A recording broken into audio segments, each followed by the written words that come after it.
بسم اللہ الرحمن الرحیم۔ اللہ تبارک و تعالیٰ کے پاکیزہ ترین نام سے آغاز کرتے ہیں جو بہت مہربان نہایت رحم والا ہے۔ درس بخاری کا سلسلہ الحمدللہ 1902 نمبر حدیث پاک تک پہنچا تھا۔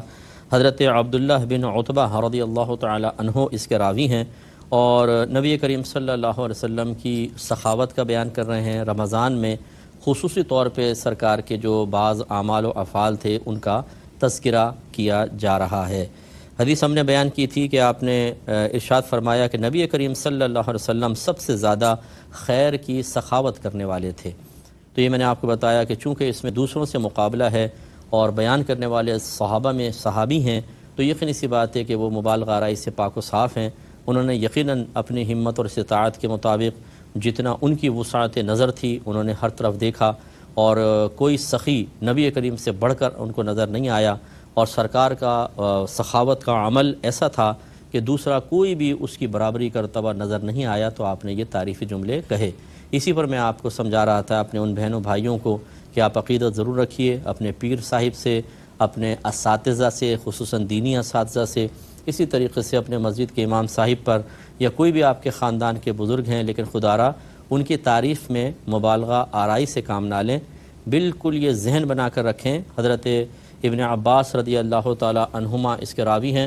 نبی کریم صلی اللہ علیہ وسلم نے ارشاد فرمایا کہ اے ابن عباس، اگر ساری دنیا تجھے نقصان پہنچانے پر جمع ہو جائے اتنا ہی نقصان پہنچا سکتی ہے جتنا اللہ نے تیری قسمت میں لکھا ہے، اور اگر یہ سارے تجھے نفع پہنچانے پر مجتمع ہو جائیں تو اتنا ہی نفع پہنچا سکیں گے جتنا اللہ نے تیری قسمت میں لکھا ہے۔ اس کا مطلب یہ ہوا کہ آپ تعریف کریں یا نہ کریں، جو اللہ تعالیٰ نے ان بزرگ کے لیے مقام مرتبہ رکھا ہے، جو لوگوں کی نگاہوں میں ان کی عزت بنانی ہے، جو ان کے دلوں میں ان کے اثرات داخل کرنے ہیں، یہ پہلے سے طے شدہ ہیں۔ تو اب آپ جائز تعریف کریں اور اچھی تعریف کریں، یہ منع بھی نہیں ہے تو ٹھیک ہے، لیکن اگر آپ یہ سمجھتے ہیں کہ ہم جھوٹ بول کر اور مبالغہ آرائی کر کے ان کو وہ دلوا سکتے ہیں جو معاذ اللہ ان کی قسمت میں بھی نہیں لکھا ہوا، تو یہ احمقانہ حرکت ہوگی۔ ملے گا اتنا ہی جو ان کی قسمت میں لکھا ہے، اور جب اتنا ہی ملے گا جو ان کی قسمت میں لکھا ہے، کوئی ان سے اس کو چھین نہیں سکتا، تو پھر آپ کو جھوٹ بولنے اور مبالغہ آرائی کرنے کی کوئی ضرورت نہیں ہے۔ اور خاص طور پر میں گزارش کروں گا کہ اس سے ضرور اجتناب کیجیے گا کہ ایک تو ہے ایک دفعہ جھوٹ بولنا، بولا اور ختم ہو گیا، یہ بھی برا ہے، لیکن ایسا جھوٹ جو ہمیشہ کے لیے زندہ ہو یہ اور زیادہ برا ہے۔ اور وہ کیسے ہوتا ہے کہ جب آپ کوئی کتاب لکھ دیتے ہیں کسی کے بارے میں اور جھوٹ لکھ دیتے ہیں، اس میں جھوٹی کرامت، جھوٹی بات، یا کوئی جمع کر رہا تھا کسی شخصیت کے بارے میں کچھ کلمات یا تاثرات اور آپ نے اس میں جھوٹ شامل کروا دیا۔ اب یہ بعض اوقات ایسی کتابیں چلتی رہیں گی کافی عرصے تک اور آپ کا جھوٹ آگے منتقل ہوتا رہے گا اور آپ کے نام اعمال کو سیاہ کرتا رہے گا۔ اس پر ضرور توجہ رکھیے۔ تو یہ کہتے ہیں کہ نبی کریم سب سے زیادہ خیر کی سخاوت کرنے والے تھے۔ سخاوت ایک وصف ہوتا ہے، جس کو یہ وصف حاصل ہو جائے تو وہ اپنی ضرورت سے زائد شے کو لوگوں میں تقسیم کر دیتا ہے، اسے کہتے ہیں سخاوت۔ یعنی یہ قلبی کیفیت ہوتی ہے کہ جس میں انسان بہت زیادہ اللہ کی راہ میں دینے کے لیے تیار ہو جاتا ہے، اور لیکن سخاوت کا اطلاق بس اس پر ہوتا ہے کہ جو آپ کی ضرورت سے زائد ہے وہ آپ لوگوں کو دے دیں، یہ ہے سخاوت۔ اس کے مقابل ایثار ہوتا ہے۔ ایثار کا مطلب ہوتا ہے کسی کو ترجیح دینا۔ اس میں یہ ہوتا ہے کہ جو اپنی ضرورت کی چیز ہے وہ بھی آپ صدقہ کر دیتے ہیں۔ تو یہاں تو انہوں نے سخاوت کا لفظ کہا، لیکن میرے آقا صلی اللہ علیہ وسلم نے دونوں چیزوں کو اختیار کیا تھا، سخاوت کو بھی، ایثار کو بھی۔ آپ اپنی ضرورت کی چیز، حتیٰ کہ کھانا جو اپنی ضرورت کا ہوتا ہے وہ بھی تقسیم کر دیا کرتے تھے، اور یہ آپ کا کمال ہے۔ آپ کی صحبت میں رہنے والی ازواج مطہرات بھی اسی روش پر تھیں کہ سیدہ عائشہ صدیقہ رضی اللہ تعالی عنہا کہتی ہیں کہ نبی کریم صلی اللہ علیہ وسلم کے گھر میں ہم نے کبھی 3 دن ایسے نہیں گزارے کہ جس میں پیٹ بھر کر کھانا کھا لیتے۔ ہم کھا سکتے تھے لیکن ہم صدقہ کر دیا کرتے تھے۔ یعنی ایسا نہیں ہے کہ کوئی مطلب تنگ دستیاں تھیں اور ہم کچھ حاصل نہیں کر سکتے تھے، نہیں، اللہ نے دیا ہے، لیکن آپ یعنی فقر اختیاری جس کو کہتے ہیں کہ خود اختیار کرتے تھے کہ دوسروں کو دے دی اور خود بھوکے رہے ہیں، یہ ہے اس خاندان کا کمال۔ تو ہمیں بھی اس طریقے سے ایثار نہ کریں، لیکن سخاوت کا وصف ضرور رکھنا چاہیے۔ اور سخاوت میں یہ بھی نہیں کہ اپنی ضرورت سے زائد جتنا بھی یہ سارا دے دیں، بلکہ اس میں بھی ایک حصہ مقرر کر لیں۔ جیسے وہ میں نے واقعہ آپ کو سنایا تھا بنی اسرائیل کا، کہ اپنے تنخواہوں میں سے، اپنی کچھ چیزوں میں سے ایک صدقے کے لیے، اللہ کے راہ میں خرچ کرنے کے لیے ایک حصہ مخصوص کر لیں، وہ دے دیا کریں۔ آج کل کے دور میں یہ بہت ضروری ہے کہ ہم جذبات میں مبتلا ہو کر مطلب حد اعتدال سے آگے نہ بڑھ جائیں، کیونکہ ہم ہی نہیں ہوتے، ہماری زوجہ بھی ہیں، بچے ہیں، ہمارے گھر والے ہیں۔ پھر پہلے دور میں دنیاوی جو تقاضے تھے وہ نہیں تھے، اب دنیاوی تقاضوں کو بھی پورا کرنا پڑتا ہے۔ گھر میں بچیاں، ان کی شادیاں کرنی ہیں، 50 دنیاوی تقاضے سامنے ہوتے ہیں۔ حتیٰ کہ گھر میں بیٹے ہوتے ہیں، ان کی شادیاں کرتے ہوئے بھی 50 دنیاوی تقاضے پورے کرنے پڑ ہی جاتے ہیں، اور ان کے لیے بھی پیسہ ہونا چاہیے۔ تو اس لیے اس دور میں ہم یہ ترغیب ہرگز نہیں دیں گے کہ جتنا زیادہ سب صدقہ کر دو۔ تو اگر آپ سارا بینک بیلنس صدقہ کر دیں گے، بینک بیلنس نہیں رہے گا، اچانک ضرورت پڑ جائے گی، پھر کیا کریں گے؟ اور اسی طریقے سے بعض چیزیں نہ چاہتے ہوئے اختیار کرنی پڑتی ہیں، ورنہ دنیا والے نہیں جینے دیتے، اور پھر نفسی وہ حرام ناجائز بھی نہیں ہوتی، تو پھر اس کو پورا کرنے میں حرج بھی نہیں ہے، اس کے لیے بھی پیسہ چاہیے۔ اس لیے حد اعتدال میں رہتے ہوئے ہاں مال کا ایک ضرور تھوڑا بہت حصہ نبی کریم صلی اللہ علیہ وسلم کی سنت پر عمل پیرا ہونے کی نیت سے سخاوت کے ساتھ سخاوت کریں، اسے خرچ کریں، تو انشاءاللہ بڑا اجر پائیں گے۔ دوسرا یہ کہتے ہیں اور رمضان میں آپ سب سے زیادہ سخاوت کرتے تھے۔ اس کا مطلب ہے کہ وصف سخاوت تو سرکار کے ساتھ ہم وقت تھا، لیکن رمضان میں اس میں اور زیادہ اضافہ ہو جاتا تھا۔ اب یقینی سی بات ہے، ذرا غور کریں کہ اللہ کے نبی تو سید الانبیاء ہیں، آپ کے اس مقام تک پہنچنے میں عمل کا تو کوئی دخل نہیں ہے۔ اللہ تبارک و تعالیٰ نے ازلی طور پہ اپنے حبیب کے لیے یہ درجات رکھے ہیں۔ آپ کوئی بہت زیادہ یعنی فرض واجب سنت موقدہ کی بات نہیں کر رہا ہوں، یہ تو تمام انبیاء بھی اس کے مکلف رہتے ہیں، جو چیزیں اللہ کی طرف سے ان کی ادائیگی لازم ہے وہ اس کے مکلف ہیں۔ میں اس کے علاوہ کہہ رہا ہوں نفل وغیرہ، جیسے ہم بعض اوقات کہتے ہیں بھئی یہ تو فرض پورے کر لیے، اب تھوڑا نفلی صدقہ کر دیں اور درجے بلند ہوں گے۔ تو اللہ کے نبی، ہمارے نبی کریم صلی اللہ علیہ وسلم تو اللہ تعالیٰ کی طرف سے اللہ کے ازلی فیصلے کی برکت سے سید الانبیاء ہیں، سید الاولین والآخرین ہیں۔ آپ کو نفلی کثرت سے اعمال کر کے درجات تک پہنچنے کی کوئی حاجت نہیں تھی۔ اس کے باوجود میرے آقا صلی اللہ علیہ وسلم پورے سال سخاوت، اور رمضان میں اس سے زیادہ۔ اس کا مطلب ہوا کہ یہ ہماری ترغیب کے لیے تھا۔ گویا کہ زبان حال سے سرکار فرما رہے ہیں کہ جب میں اللہ کا محبوب ترین بندہ ہو کر وصف نبوت اور رسالت سے سرفراز ہونے کے باوجود، جب ازلی طور پہ اللہ کے فیصلے کے جواب میں مجھے سید الاولین والآخرین بنا دیا گیا، اس کے باوجود میں صدقہ کر رہا ہوں، تو تم لوگ تو کمزور ہو، تمہارے نام اعمال میں نیکیاں کم ہیں، تمہیں درجات کی بلندی کے لیے بہت زیادہ ضرورت ہے، تو یہ کرو۔ تو اس لیے پھر ہمیں بھی اس وصف کو اختیار کرنا چاہیے۔ رمضان میں بھی سرکار نے زیادہ سخاوت کر کے یہ ہمیں ترغیب دی ہے کہ عام دنوں کا نیک عمل بہت اچھا، لیکن رمضان کا اس سے بھی اچھا۔ جیسے وہ حدیث بارہا بڑی معروف ہے کہ جو رمضان میں کوئی نفل کام کرے گا تو فرض کے برابر ہے، اور ایک فرض ادا کرے گا تو 70 فرائض کے برابر ہے۔ اس کا مطلب ہے کہ رمضان کے علاوہ بھی ہمیں سخاوت کرنی چاہیے، لیکن رمضان میں خاص طور پر کرنی چاہیے کہ زیادہ اجر ملے گا، اور نبی کریم صلی اللہ علیہ وسلم کی سنت کریمہ بھی ہے۔ اور پھر یہ کہتے ہیں جب آپ سے حضرت جبرائیل ملاقات کرتے تھے تو سرکار رمضان میں اور زیادہ سخاوت کرتے تھے۔ تو گویا کہ یہ جبریل امین سے ملاقات کی ایک اور مزید خوشی کا اظہار بھی کہہ سکتے ہیں آپ۔ اور حضرت جبرائیل علیہ السلام آپ سے رمضان کی ہر رات میں ملاقات کرتے حتیٰ کہ رمضان ختم ہو جاتا۔ اچھا، ملاقات میں کیا ہوتا؟ تو کہتے ہیں نبی کریم صلی اللہ علیہ وسلم ان کے ساتھ قرآن مجید کو دہراتے تھے۔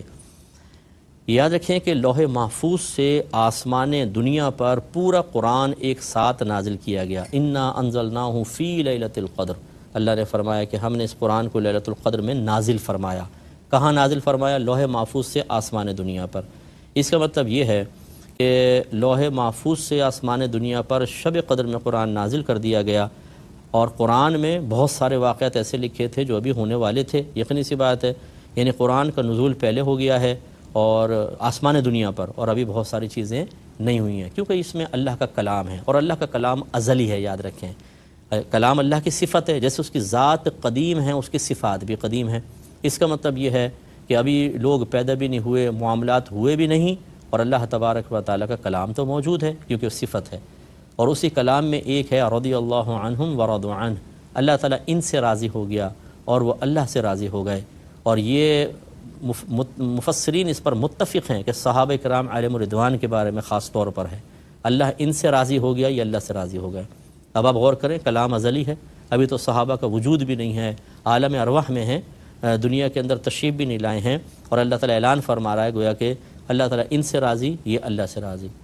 اور علم بھی اللہ تعالیٰ کی صفت ہے، اور وہ بھی قدیم ہے۔ اس کا مطلب اللہ تعالیٰ جانتا ہے کہ صحابہ کرام کے معاملات کیا آگے ہوتے رہیں گے، لیکن اس کے باوجود ان کی پیدائش سے پہلے اعلان کر دیا اللہ ان سے راضی، وہ اللہ سے راضی۔